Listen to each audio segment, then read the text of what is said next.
34 for 6 at lunch. India का ये score किसी ने इमेजिन नहीं किया हो। अगर आपने मेरे सुबह का वीडियो देखा हो तो उसमें मैंने क्लियरली कहा था कि मुझे दो चीजें समझ नहीं आई।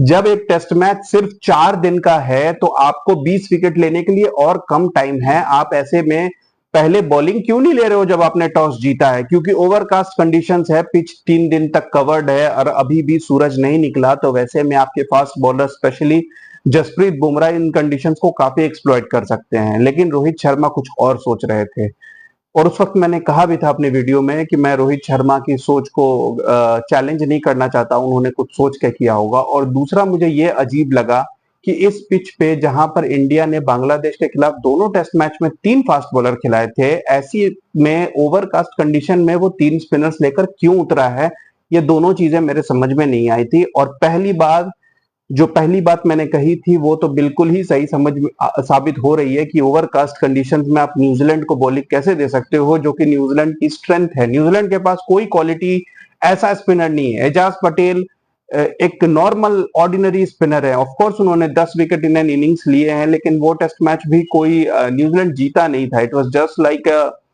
इंडिया खेल रही थी और बड़े स्कोर की तरफ जा रही थी। It was not like India की कमर तोड़ दी थी और इंडिया कोई 150-200 पे ऑल आउट हो गया था। उनके 10 विकेट लेने के बावजूद इंडिया ने 350-400 प्लस रन बनाए थे। तो वो 10 विकेट हॉल भी कोई वैसा 10 विकेट हॉल नहीं था कि पूरी इंडियन बैटिंग की कमर टूट गई हो। और यहाँ पर स्पिनर्स को इंडिया ज्यादा अच्छे से खेल सकती थी न्यूजीलैंड के, rather than Tim Southee, William O'Rourke और मैट हेनरी, जिन्होंने मतलब न्यूजीलैंड पेसर्स ने इंडिया को पहले भी ट्रेडिशनली काफी परेशान किया है। तो बहुत ही गलत डिसीजन रहा रोहित शर्मा का ये। और इंडिया के लिए सबसे ट्रबलसम बात यह है कि बॉर्डर गवस्कर ट्रॉफी के पहले रोहित शर्मा और Virat Kohli completely out of form नजर आ रहे हैं। बांग्लादेश सीरीज में भी इन दोनों ने बिल्कुल खराब बैटिंग की थी, एक भी हाफ सेंचुरी स्कोर नहीं लगा था दोनों से कंबाइंडली। और यहां पर भी दोनों के दोनों फ्लॉप हो गए। और यही नहीं कि वो सिर्फ फ्लॉप हो गए, जितनी देर वो क्रीज पे रहते हैं ऐसा लगता है कि वो अब आउट हुए या तब। रोहित शर्मा ने 2 रन बनाए, लेकिन उस 2 रन में बिलीव कीजिए वो एक बार प्लम एलबीडब्ल्यू थे। अंपायर ने क्यों उसे आउट नहीं दिया मेरी समझ में नहीं आया। और जब रिव्यू लिया तो it was just clipping stumps, जो कि मतलब आई वुड से कि वन ऑफ दोज डिसीजंस जो देख के नेकेड आई से प्लम लग रही थी। बट बहुत लकी थे रोहित शर्मा, लेकिन कोई फायदा नहीं हुआ। अगले 2 ओवर के अंदर रोहित शर्मा क्लीन बोल्ड हो गए एक इन स्विंगर पे। स्कोर था 6 ओवर में 9 रन, जबकि रोहित शर्मा और यशस्वी जायसवाल अभी पिछले महीने 3 ओवर में 50 कर चुके हैं। यहां आप समझ सकते हैं कि वो कितना स्ट्रगल कर रहे थे। विराट कोहली को 1 डाउन भेजना, ये पता नहीं किसका डिसीजन था, गौतम गंभीर का था या रोहित शर्मा का था। क्योंकि नंबर 3 के लिए केएल राहुल का नाम पहले से अनाउंस था और शायद वो बेटर ऑप्शन होते, क्योंकि वो ओपनिंग भी कर चुके हैं और वो मिडिल ऑर्डर में भी खेल चुके हैं, तो वो शफल करते हैं पोजीशन। और जिसने न्यू बॉल खेला मेरे ख्याल से नंबर 3 पे वो ज्यादा सूटेड था।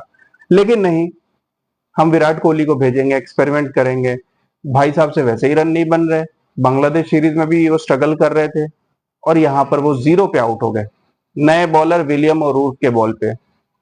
उसके बाद सरफराज खान आए और आपको रेयर अपॉर्चुनिटीज मिलती हैं, आपको उसका फायदा उठाना चाहिए। आप कर क्या रहे थे भाई साहब? सरफराज खान ने सोचा कि मैं काउंटर अटैक करके इस सिचुएशन को हैंडल कर लेता हूं, आगे बढ़े और सीधा ड्राइव मार दिया हवा में। वहां एक अच्छा कैच पकड़ा गया। बात ये नहीं है कि एक अच्छा कैच पकड़ लिया इसलिए मैं आउट हो गया। आपने शॉट भी तो बहुत खराब खेला था। आप ओवर द टॉप खेलने की कोशिश कर रहे हो। ओवरकास्ट कंडीशन में इंडिया का स्कोर 9 फॉर 2 है, रोहित शर्मा और विराट कोहली आउट हुए हैं। आप उनसे भी बड़े बैट्समैन हो के आते ही चौके छक्के मार दोगे। 9 फॉर 3, बुरी सिचुएशन। वहां पर ऋषभ पंत आए और आप बिलीव कीजिए ऋषभ पंत भी जो अभी नॉट आउट है 34 फॉर 6 में, उन्होंने एकदम सिंपल सा कैच दिया था जो मेरे ख्याल से टॉम ब्लंडेल के करियर का इजीएस्ट कैच होगा, जो उन्होंने पता नहीं कैसे ड्रॉप कर दिया। वरना इंडिया अभी 34 फॉर 7 होती, 50 रन पे ऑल आउट हो जाती शायद। वहां फिर यशस्वी जायसवाल जो काफी टाइम से हैंग अराउंड कर रहे थे, लेकिन फाइनली ही लॉस्ट पेशेंस, एक बाहर की बॉल को कट मार दिया, सीधा पॉइंट रीजन में कैच आउट हो गए। और फिर केएल राहुल और जडेजा दोनों ने भी डक बनाए।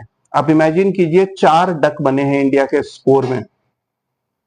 अब अश्विन और बॉलर्स बचे हैं कुलदीप यादव, जसप्रीत बुमराह और मोहम्मद सिराज, और साथ में है ऋषभ पंत।